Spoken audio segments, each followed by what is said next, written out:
Hey guys, it's Lane with Tim's Nation. I'm coming to you today to start playing some 10th edition Warhammer 40k. I'm really excited. I hope you're excited. For this first game of 40k that I'm playing with DJ, this will be my first game of 10th edition at all. So go ahead and comment in the comments there where we make mistakes, where we need to fix things. And I'll be glad to get the feedback on that because I'm sure we're going to be making some mistakes. Today I'm bringing the DeathWatch. I bring the Votann quite a bit on the channel, and I haven't been really happy with what happened to them in the new edition. I'm still going to play them. They'll still be on the channel here, but I feel like that DeathWatch is the stronger army. I've also got Custodes and Imperial Knights. They seem really strong too, but today it's going to be DeathWatch. So I'm going to go through the different units we've got. This is different. You know, with a new edition, I'm building things much more differently than I have in the past with my other DeathWatch armies. In this one, we're going with Proteus kill teams. We're going with some whirlwinds because they look pretty strong.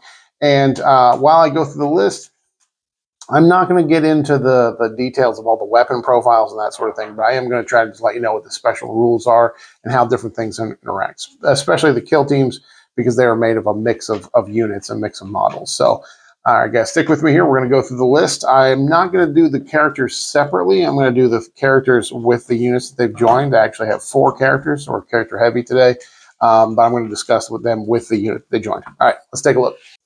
Behold, it is 10th edition DeathWatch. So what I have today, I have 2 Proteus kill teams. These are the firstborn kill teams. I have a large squad of Outriders with a chaplain on bike and an ATV in there. I've got a 10-man squad of Desolation Marines. I heard they're good. I have a cute little adorable 5-man squad of Sniper Scouts. These are my metal models. These are some old school metal Sniper Scouts. And then we've got a couple Whirlwinds, a Speeder, and that'll be about all the list. So let's talk about the Proteus kill team first. There are 2 Proteus kill teams here. Now, the Proteus are firstborn Marines, so you have to start with a basis of 5 veteran DeathWatch or DeathWatch veterans.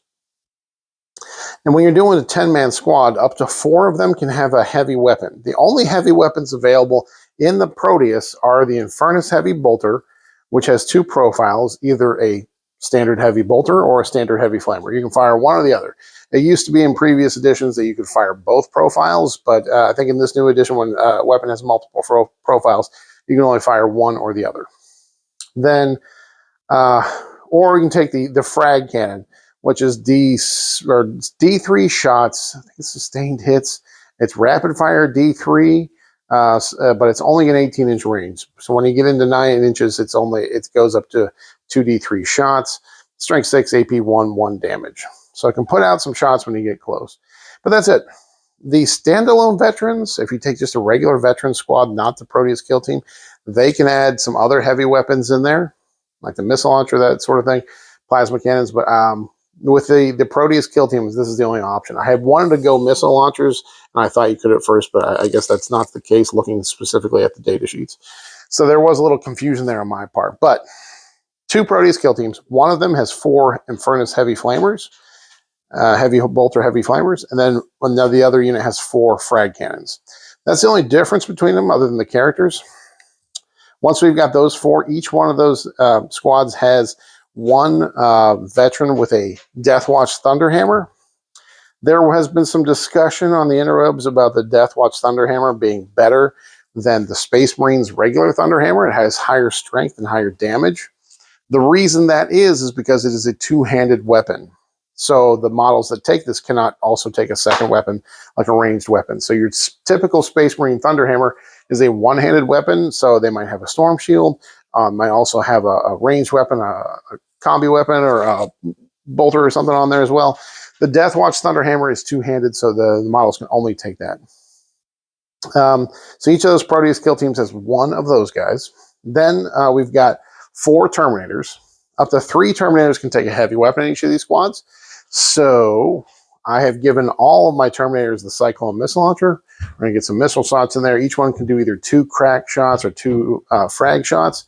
As far as being WYSIWYG, I have 1 Terminator Chaplain in here that is not actual character. I'm just using him as a proxy Terminator with a Cyclone. So if you see that Terminator chaplain, just keep in mind that he is just a Terminator with a Cyclone. Then because I can only do 3 heavy weapons, I've got 1 Terminator in each squad that has the Storm Shield and Thunderhammer. This is the one-handed Thunderhammer and the Storm Shield. This guy will get the extra wound because of the Storm Shield, so he's going to be tanking the shots early on.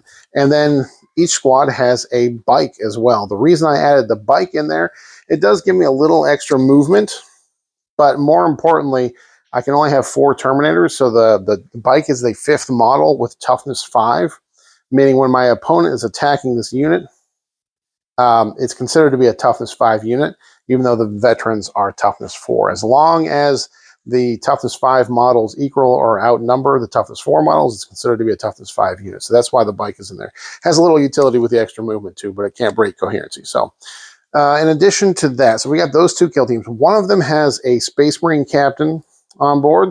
The reason is simple. I want that strat that gives me gets me a stratagem for 0 CP. That is a very powerful special rule. The Space Marine captain also has the ability that once per game he can kind of go ham with his close combat weapon. He gets 3 extra attacks once per game in a close combat phase. The other one has the Watchmaster. The Watchmaster's coming along today. What he does is he, first of all, gives his unit the ability to shoot and charge after they've both fallen back and advanced. So it makes that unit very flexible when it's able to do. So again, he lets his unit advance and shoot and charge, or fall back and shoot and charge. You can do both of those things, or either of those things. And then he has a special rule that once per game, after my opponent has used a strat, he can make that strat 1 CP more expensive for my opponent for the rest of the game. Super powerful, especially when we know that some of these armies have incredibly powerful strats. Next unit we're going to talk about is all the bikes. I need to be able to get on objectives, so I've decided to make this one big squad of Outriders, 6 Outriders, plus a chaplain on bike, plus the ATV.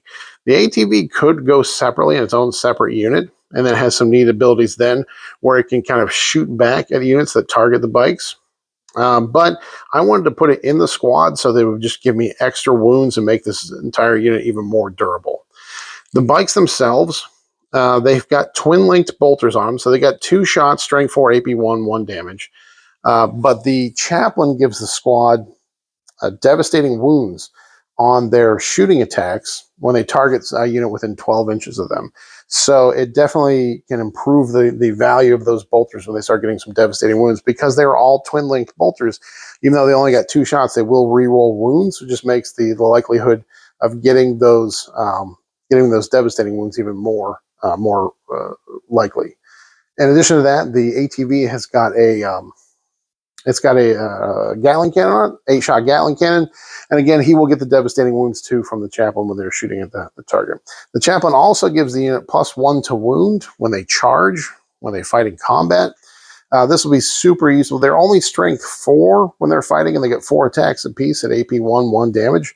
But when they get +1 to wound in the combat phase, it means that even on an Imperial Knight, they're still going to be wounding on 5s. And if that Imperial Knight is the subject of the Oath of Moment, wounding on 5s rerolling will produce some damage. Next, we got a big old 10-man brick, the Desolators. Desolation Marines with the crack missiles. They're super popular right now. I'm not going to talk about them a whole lot. Their special rule now is that if they stand still and shoot, then they do not take the indirect fire penalties. Their indirect fire, their target does not get the benefit of cover, and they do not take the penalty to hit rolls. I have added that unit a Librarian. He gives the unit a 4-up feel no pain to mortal wound, or not mortal wounds. 4-up feel no pain to psychic attacks, and then in addition to that, he gives the unit a 4-up invuln save.